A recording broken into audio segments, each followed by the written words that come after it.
Hello there folks, and thanks for joining me once again, and Happy New Year. And this time around I'm going to tell you a wet fly.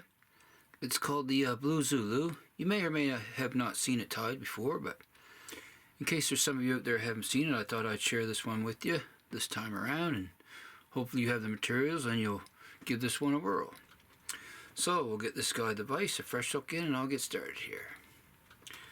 Now the hook we're using is a size 8 nymph hook. You just use your favorite nymph hook that you generally use. And I tie these from an 8 down to a 12 usually. Get that locked in.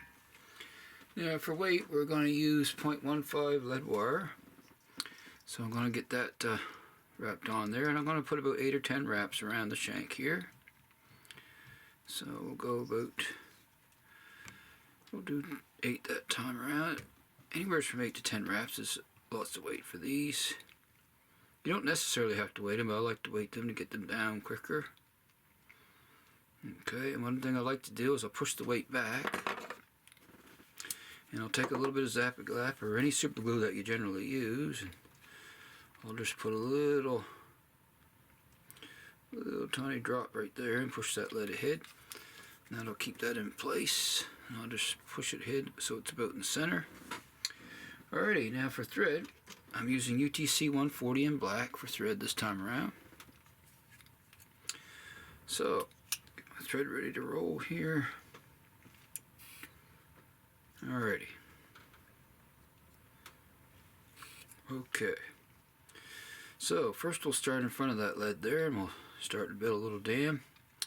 Jump across the top there, work towards the back of it. Then we'll start a dam in the back too. I'll snip off the tag in there.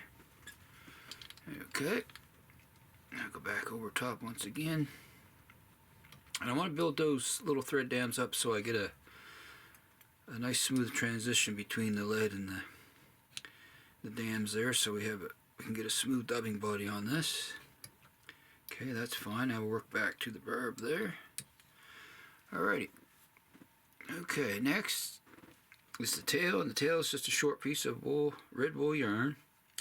And I just took a small piece and doubled it like that, and I'm just going to tie that in on top here with a pinch wrap. Okay. Keep that right on the top.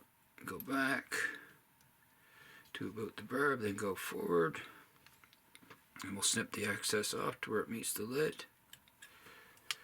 And we'll tie that down nice and tight there. Okay. Now I'm just going to trim that right at the end, and that'll give us our tail. Alright, there's our little red wool tail there. Alrighty, next is the rib. And just hold on a minute, folks. Just bear with me, excuse me for a sec. I thought I had the tinsel here, I'll have to grab it. Okay. My bad, sorry about that, folks. Okay, and I'm using some size 12 uni mylar tinsel, gold on one side, silver on the other. And we want the silver side to show, so we'll put that facing down when we tie it in here. So I'll tie that in facing down. On the far side or even underneath the hook shank is fine. Wrap that back to the tail. Then we'll go forward nice and tight and wrap that in there good. Stick it in the material, spring out of the way here. Alrighty, so next is our body. And I'm using some, it's a black dubbing I use for the body. You can also use black chenille if you wish. And I'm using this stuff here, it's called life cycle dubbing. And it soaks up water, so it's good for a wet fly or nymph body. So. Okay, I'm going to grab a little bit of wax here and put on the thread, just like so here. And we'll start to dub a noodle. And you want a pretty good sized noodle on this particular fly here. Okay, work that down the thread there. Alrighty, and a little bit more. Doesn't hurt to dampen the thread, moisten the thread a little too, will help that stick on there. Alright, so let's wrap this up and see where it brings us here, folks. Go back towards the tail first. Get our first wrap right in front of our tail there. I just want to check that out. Get that there to stay in the material clip for me. Okay. Turn the hook on this side. I'm going to wrap it that way and then bring it around. Wrap forward. Make sure I'm getting everything covered well. Okay, it looks good so far, folks. Now, that's fine. There we go. And you want to make sure you leave room in the front because we got to put a blue hackle on as well in the front here. Just don't want to crowd the eye. Just make sure you don't crowd the eye. Right now, I'm grabbing my black hackle that I palmer back, and I'm just using the cheap Indian necks here for that. And I'm using a cheap blue hen neck for the front hackle. You don't need expensive capes to make these flies. These here will do the job. Alright, so I'm going to catch that in. I want the concave side of this hackle facing towards the back. I'll catch that in nice and tight here. Okay, make a wrap in front of that little stem there. And we'll snip that off. Alrighty, that's fine. Now, grab my hackle pliers here, folks, and we'll palmer that back. Try to make the first turn with my hands here, my fingers. And we'll start going back. Grab on with the hackle pliers. Okay, we just want to make evenly spaced wraps going back here. And we just usually just get just enough for this fly with one of these hackles. Now I'm going to bring that tinsel up around underneath. Grab it. So that's what we're going to catch our hackle tip with and secure that. Release the pliers. Okay, now I'm going to wrap that forward here.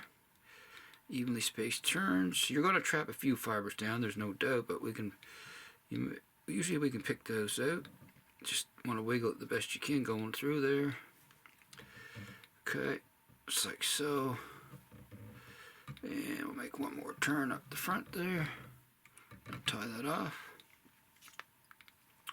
Couple snug wraps. Okay, couple wraps forward on that tinsel. Then I'm going to sweep it back and wrap over top, just like so. Okay, there we go. Now we'll come in and trim that off. Okay, there's that. Now we'll come back here where the hackle tip is here and cut this guy out without, just be real careful when you cut that out. Just like so. Right now I'm going to take my little Velcro stick here if I can find it. And we're going to see if we can get those trapped hackles out there. Just give it a little brush. Usually you can get most of them back out there, usually. Doesn't matter if you get all of them, but try to get a few of them out. Alright, I like to rough up that dubbing a little bit too, just to get a little bit of, pick out the dubbing a little bit at the same time. Alright, so that's looking pretty good right there.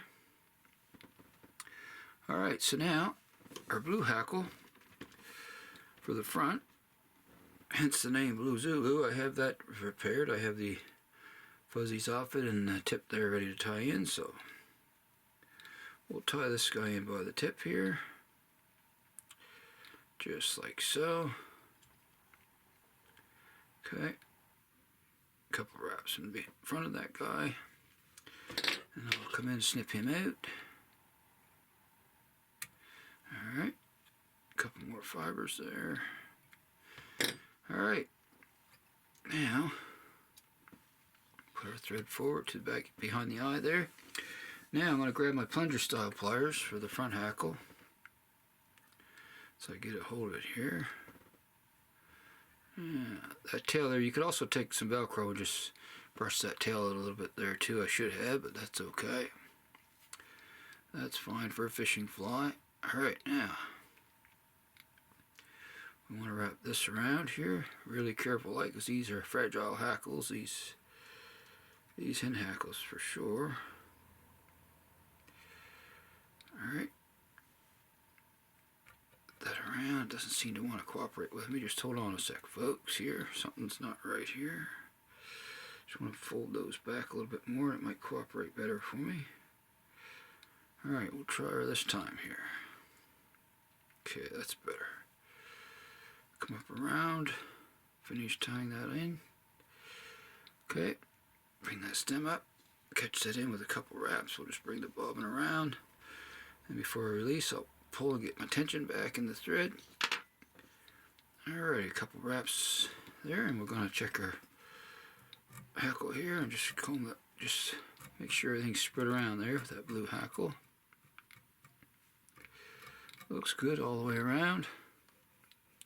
Looks fine. Now I'm just going to take my fingers and push everything back here, and we'll catch that little hackle stem in at the same time and wrap rearward here, forming the head on the fly. That's looking good. Now I'm going to come in and snip off that little stem. Usually you can grab and pull him off, but he's too short to get a hold of, so I'm going to snip him out. That's fine. Alrighty, so now all that's left to do, folks, is a couple more wraps and then a whip finish. Going to go back a little ways on that. Alright, now we just got our whip finish left to do. So I'll grab my whip finisher here, and we'll get a 4 or 5 turn whip finish on him, and he'll be a done deal here. So 2, 3, 4 is plenty. Alrighty, there we go. Okay, I'm just going to cinch that down good and tight. Seat the knot nice and tight there. Come in, snip off the excess, nice and close. Alrighty, so there's another size 8 blue Zulu. Really neat looking fly. It's been around for many years, and it does catch fish. And I thought you might like to see this one tied up. So, alright, one last step is I'm going to grab my Solaris bone dry. Put on them thread wraps there, folks. Now, it soaks in well, is why I like using it on the head of flies too. It's nice and thin, it penetrates the thread wraps. So when you harden that up, it makes that nice and secure that way. Okay. And just grab my light here. Okay. Give that a nice cure. Spin it around a little. It doesn't take too long to cure this stuff, so. Alrighty, that should be fine right there. Okay. Done deal.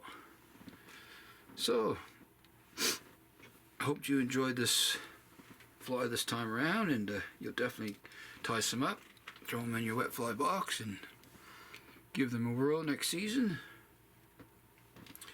And if you haven't seen my videos before, and this is the first time viewing, and you'd like to see more, just hit the good old subscribe button there, and I'd appreciate that, and throw in a like too if you wish, and any comments you have, put them down below, because I check them out each and every time. Look forward to getting some feedback from y'all, and appreciate that. So until next time, everyone, like I always say, happy tying out there, and I hope to see y'all again soon. So long for now, folks.